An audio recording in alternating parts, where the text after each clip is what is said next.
hindi ko naman kailangan ng credit score, hindi ko naman kailangan ng magandang credit history kasi never will I be borrowing from a certain bank dahil may pera ako. Wow ha, sana all.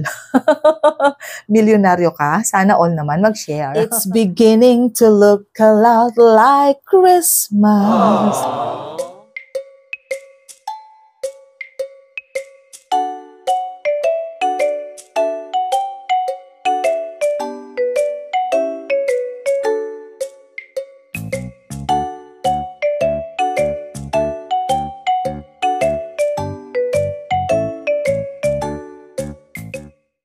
Hi everyone, Crisel Morales here. Welcome back sa ating YouTube channel.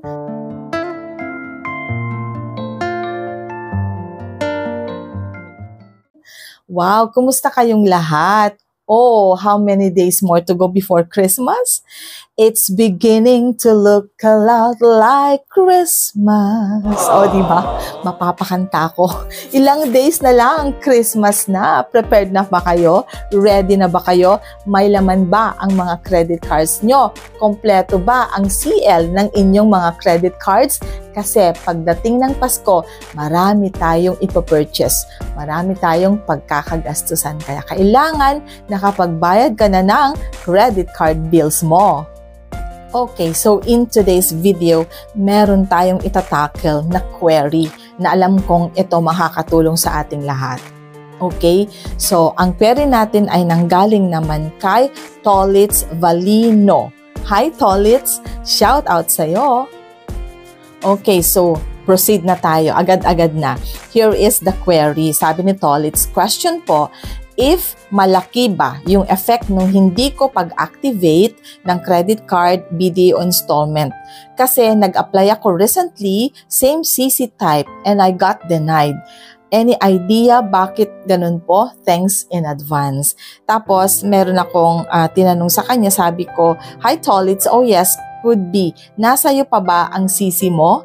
And then, ang sagot niya, yes po, nasa akin pa, pero di na siya ma-activate. I tried to apply a new one kasi sad to say denied siya. Pero sad to say denied siya. Possible po ba ma-activate ko pa? Okay, so eto yung isa sa mga question na or query na gusto kong sagutin. Eto, 'di ba? Kung minsan ang bangko nagpapadala sa inyo ng credit cards na kahit hindi nyo in-applyan, may mga ganong experiences and testimonies ang iba sa inyo na pinadalhan ako ni bangko ng credit card kahit hindi naman ako nag-apply. May mga ganong comments akong nababasa dito sa ating YouTube channel. And with that case na hindi ka nag-apply pero pinadalhan ka ng credit card, meaning to say it's an opportunity. Kung legit naman talaga, di ba? It's a great opportunity for you to be able to have your credit card, first credit card na pwede mong gamitin para mag-establish ng credit line or ng credit score na pwede natin gamitin in the future just in case mangangailangan tayo and we need to approach the bank for a personal loan or yung mga ganong bagay. So, maganda kapag nakakabuo tayo ng credit line at meron tayong magandang investment sa ating credit score. Ngayon, the thing is, kung minsan yung pinadalhan ng credit card, hindi naman kasi siya nag-apply, so hindi siya ready. So, ang ginagawa is, hindi na lang ina-activate, hinahayaan na lang. May mga videos akong tinakil na ganito and sabi ko sa kanila, pag-isipang mabuti, itago muna for the meantime yung credit card and then mag-decide, mag-isip ng mabuti kung ang gusto mo bang gawin talagang ignore na lang, i-ignore mo na lang ang credit card na yan or baka pwede mo siyang i-activate para magamit mo din siya in the future just in case. Tapos may advice pa ako na kapag talagang totally and completely you decided na hindi mo talaga i-activate ang credit card, it is best na isoli yung credit card kay bangko ng maayos. At sabihin, i-explain sa kanya na hindi naman ako nag-apply ng credit card na to, nagtaka lang ako na pinadalhan ako and hindi kasi ako ready. So katulad nitong si Tolitz, hindi naman niya na mention dito kung pinadala lang yung credit card sa kanya na hindi niya inapplyan or inapplyan talaga niya tapos hindi niya inactivate. Mas worse naman yung ganun, Tolitz, na inapplyan mo, yung credit card and then pagdating hindi mo siya inactivate. So that is one way of showing na nawala yung interest mo doon sa credit card na inapplyan mo just in case inapplyan mo siya. At magkakaroon talaga ng negative impact sa credit line mo or credit history mo yung hindi mo pag-activate sa credit card na yan, especially if you applied for it. Kasi kung minsan, kung pinapadala lang ni bangko na hindi naman tayo nag-apply, pwede pa tayong mag-reason out eh. Kaya ina-advise ko sa inyo na kapag hindi mo talaga desisyon na i-activate ang credit card, pumunta kay bangko, isoli ng mabuti, at i-explain sa kanya kung bakit hindi mo siya pwedeng i-activate. It is because you didn't apply for it, and as of now, hindi mo naman siya kailangan. Maiintindihan ka siguro ni bangko, kasi nga, hindi mo naman decision na mag-apply for a credit card, pero bakit kanya pinadalhan, di ba?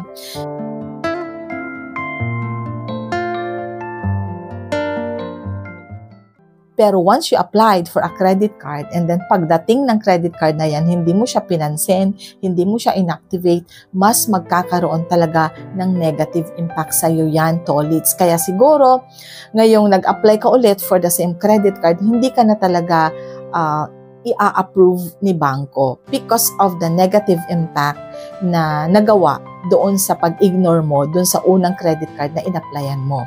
So, ang advice ko sa iyo, tolits, mag-apply ka muna ng ibang credit card sa ibang bangko para medyo makalimutan muna ni BDO yung ganong nagawa mo, no? So, mag-apply ka sa ibang bangko at kapag nag-apply ka, na-approve ka, gandahan mo yung payments mo para mabuo mo yung magandang credit history at mabuo mo yung magandang credit score. Kasi magba-background investigation ng mga bangko. At kapag nalaman na maganda naman yung credit standing mo with that certain bank, kung saan ka nag-apply for your credit card, magkakaroon ng good or positive na impact yon. And with that good credit standing that you have with that bank, pwede ka nang i-approve ni BDO with the desired credit card that you applied for before, which is the BDO Installment Mastercard. So, ganun munang gawin mo.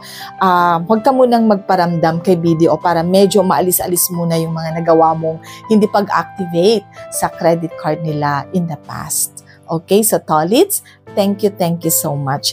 Ang advice ko rin sa ibang mga subscribers natin, kapag pinadalhan tayo ng credit card na hindi naman talaga natin in-applyan, go to the bank and then tanungin kung bakit kayo pinadalhan ng credit card, hindi naman kayo nag-apply. And then tanungin sa kanila if just in case na hindi ko i-activate at isosoli ko na lang ito, meron bang negative impact sa credit history ko? Pag in case na makapag-decision ako in the future na mag-apply for this credit card, possible pa rin ba na ma-approve ako? Yung mga ganun. Kaya importante po na i-approach natin ang ating mga customer service representative sa mga bangko. Kausapin sila. Just be open and be honest. Give time to speak with our CSR. Please take note, no? Huwag natin i-ignore ang mga credit cards na pinapadala ni bangko sa atin, lalong-lalo na if you applied for it. Diba? Kaya importante talaga na before kayong mag-apply, pag-isipan nyo mabuti, pag-aralan, manood sa mga videos natin para matuto tayo. Para kapag halimbawang nakapag-decide ka na to apply and you got approved with that credit card, hindi ka magsisisi. Hindi ka magkakaroon ng thoughts na, ay, parang ayoko nang i-activate to. Kasi nga, before mong in-applyan, napag-aralan mo na siyang mabuti. Nanood ka na sa mga videos natin dito sa ating YouTube channel para matuto tayo. So, kapag meron na tayong enough ideas, so hindi na tayo magkakaroon ng doubts para i-activate ang mga credit cards na pinadala ni bangko sa atin. Okay, so another query na nanggaling naman sa isa pa nating subscriber na si Lord Servant. Wow, very inspiring at encouraging naman ang pangalan mo dito sa ating YouTube. So, ang query ni Lord Servant is this one. Hi ma'am, tanong ko lang po, kung apektado ba din ba? Wait, ang gulo. Ulitin natin. Wait, ulitin natin. Okay? Hi ma'am, tanong ko lang po kung apektado pa din ba ang credit score mo kung bagong deliver na credit card ang pinakancel kasi madami na akong credit card na may annual fee. Okay, so Lord Servant, okay, parang medyo may pagka similar yung query mo kay Tolits kanina. So, ang sagot ko dito is, yes, affected pa rin ang credit history mo dito sa yung ginawa nating decision na hindi pag-activate sa dineliver na credit card ni bangko for the reason na marami ka pang ibang credit card na may annual fee. Ang tanong ko naman sa iyo, Lord Servant, is this one. In-applyan mo ba ang credit card na to? Okay, the question is that, in-applyan mo ba? Kasi kung in-applyan mo talaga, madi-disappoint si bangko kung bakit hindi mo siya i-activate, in-applyan mo pala. 'Di ba? Yung thought na ganon, 'di ba? Kasi kung iisipin natin through our own initiative, in-applyan mo siya, tapos biglang nung dumating, pina-cancel. Okay, so the same thing, magkakaroon ng negative impact sa atin, especially if we applied for that credit card. Katulad ng sinabi ko kanina, kasi kapag hindi natin in-applyan ng credit card at pinadala lang sa atin, pwede pa tayong mag-reason out kay bangko di ba na, how come you sent me this credit card? I'm not ready to have this credit card. So pwede pa tayong mag-reason out. Pero kapag in-applyan natin and then pagdating, imbes na i-activate, pinakancel pa talaga. So it could really have an impact sa ating credit history at sa credit score natin. Yung mga negative na moves or decisions na ginagawa natin, whether it is intentional or not. Kaya, nako, napaka-importante talaga to watch over yung mga decisions nating gagawin para hindi tayo magkamali kasi significant talaga yung meron kang magandang credit history, credit line, at mataas na credit score because we will be needing that in the future just in case. Pero, sabi ng iba, hindi ko naman kailangan ng credit score, hindi ko naman kailangan ng magandang credit history kasi never will I be borrowing from a certain bank dahil may pera ako. Wow ha, sana all. Milyonaryo ka, sana all naman mag-share. Diba?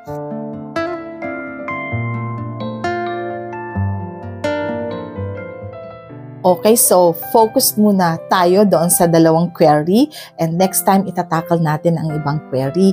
So thank you so much sa inyong lahat sa panonood sa video natin for today at sana po hindi lang tayo mag-subscribe kundi itap din natin yung ating notification bell down there so that we will always be notified kapag meron tayong bagong videos. Maraming salamat po sa inyong lahat at sana yung mga nagda-drop by makapag-subscribe na din. Thank you so much. And as what I always say, kahit ano pa yan, life is beautiful because God is so good. Bye everyone!